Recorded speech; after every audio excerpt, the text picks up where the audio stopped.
Welcome to another Spot On chat. I'm Rebecca Monet with Zorakle Profiles. Zorakle provides profiling tools to franchisors and to franchise consultants that helps facilitate a right fit between a prospective franchisee and a franchise concept. Talking about franchising, today I have back Bryan Lewis, the founder and owner of Press Waffle Company, which is a unique food concept based in Dallas that specializes in authentic Belgian waffles and, of course, savory waffle creations and locally roasted coffee.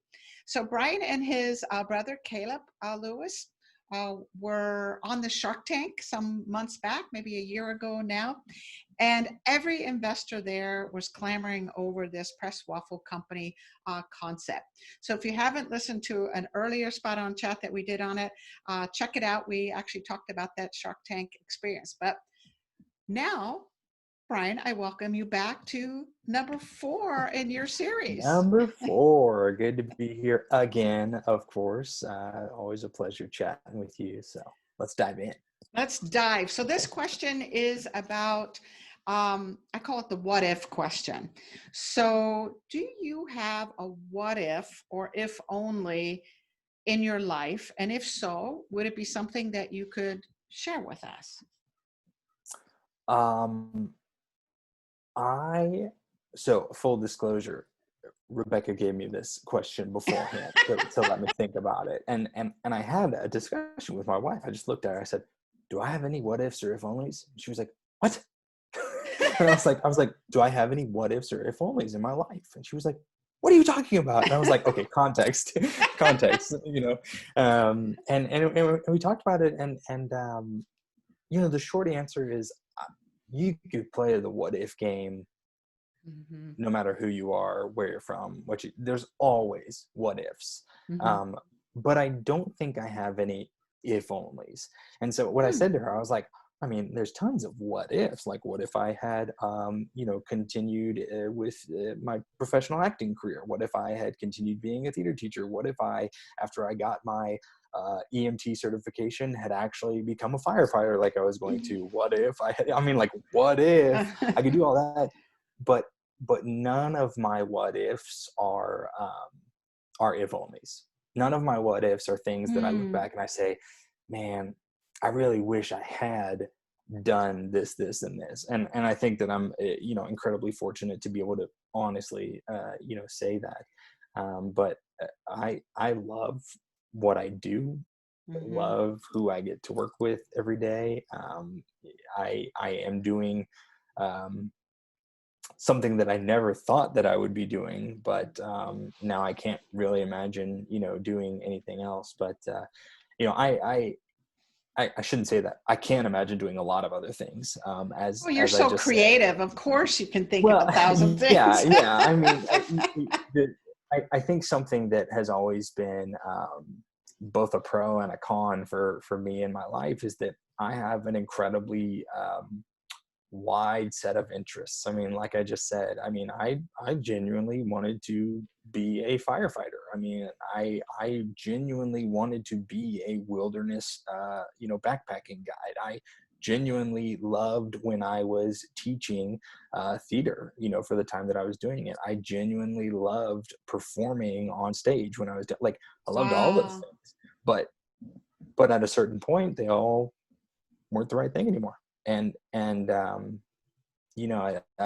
certainly, there was certainly a little bit of aimlessness, there of like, I'm looking for the right thing to do, but I don't think that that's a bad thing. I think that I taught for 5 years, and one of the things that I would always tell my students is you don't have to decide what you're going to do for the rest of your life right now, because to be honest, you probably don't know what you're going to do for the rest of your life right now. The most important thing is that you're always moving forward. Even if you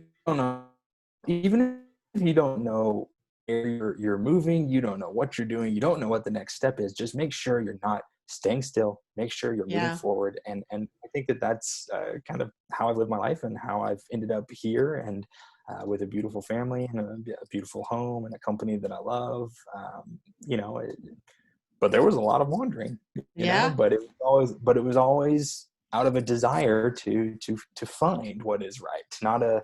Wasn't running from anything. I wasn't sitting back waiting for something to happen. I was going after whatever I wanted at the time. And I think that if people are just moving forward, then they'll find where they need to be eventually.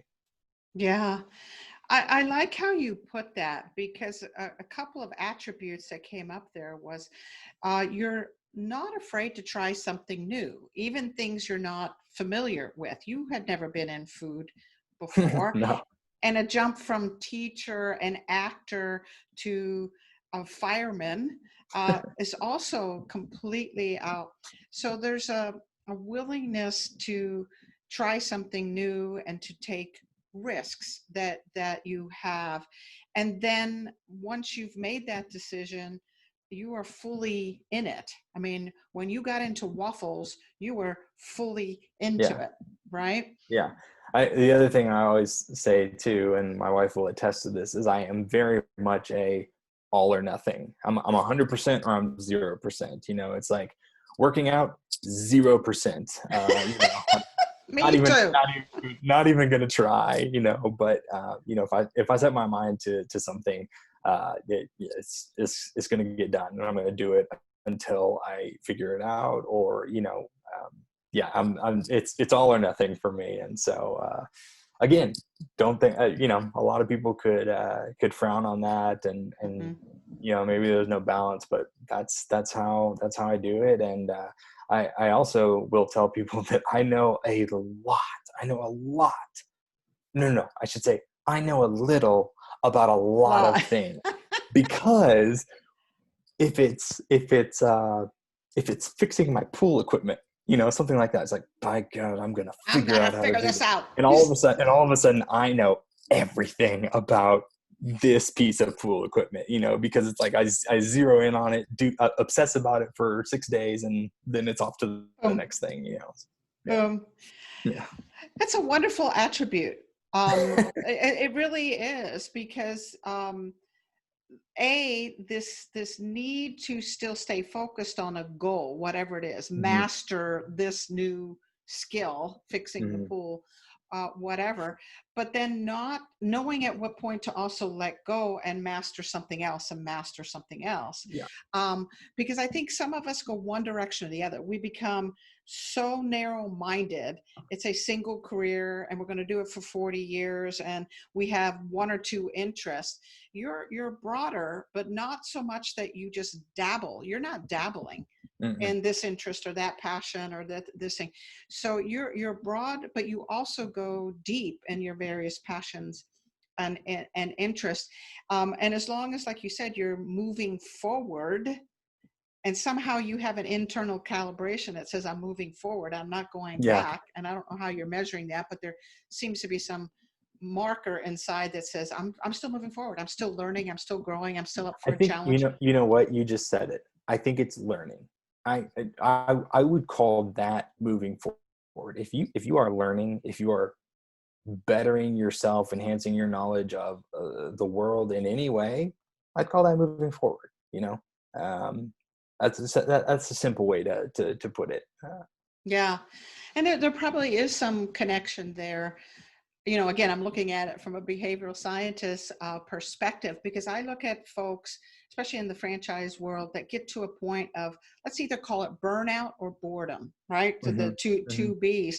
And I think the burnout comes from, overdoing, overwhelm, no ROI on what they're putting their energy towards. But I think this boredom piece is because they're not learning anymore. There's nothing else to master. There's no additional mountain to climb or thing to conquer, right? And so they're not moving forward. So the burnout will have them, stall in their growth. And of course, boredom will have them stall in their growth as franchisees, franchisors, or human beings in general. Yeah. Well, and that's something that I think that you're incredibly right. Burnout or boredom, like that's what will make you stop working on something. And there have certainly been times with Press Waffle Company where there's been some burnout, and then there's been some boredom too.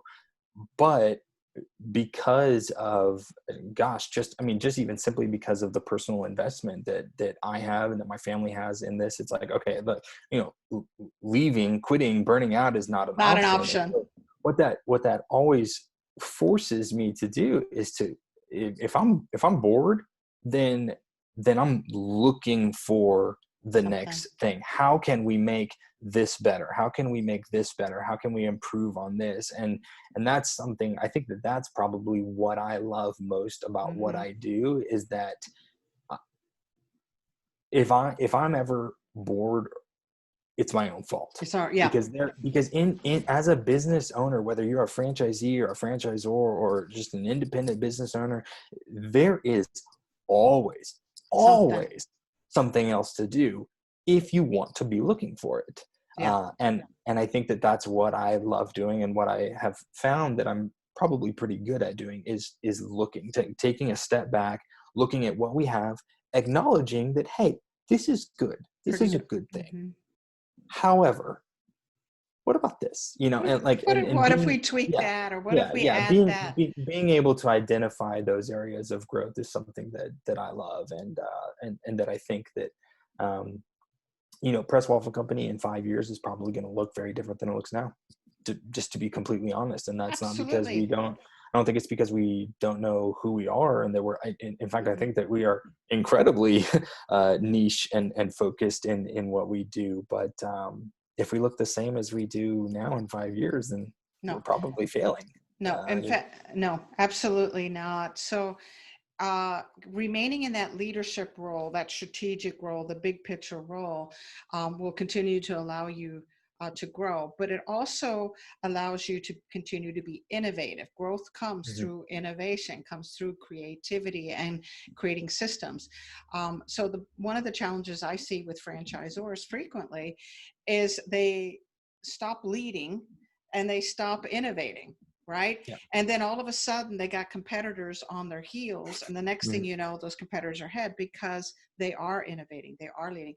So that the team that you have built, you and Caleb, you clearly know what your role is. And that is of the innovator and of the leader. And then, of course, Caleb is this incredible support. Well, and we always call Caleb the boots on the ground. It's like, and that is kind of our split is, Caleb is in the stores. He's interfacing with all of our employees. He's training. He's very much he's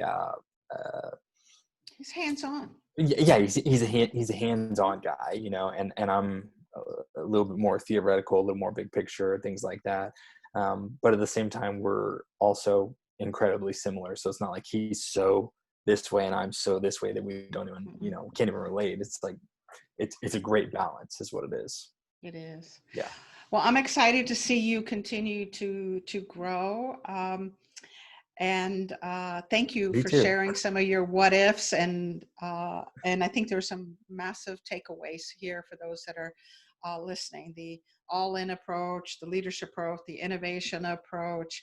Always learn. Don't, if you're bored, you're doing something wrong, kind of idea. So thank you. Gosh, again. There were a lot of great lessons in there, weren't there? They're huge lessons. Yeah. Which is why I asked the question. Something always comes out, maybe not for you, but for others listening, something always comes out. So thank you, Bryan, for sharing this time with me today. I really appreciate it. All right. Have a good one. Bye.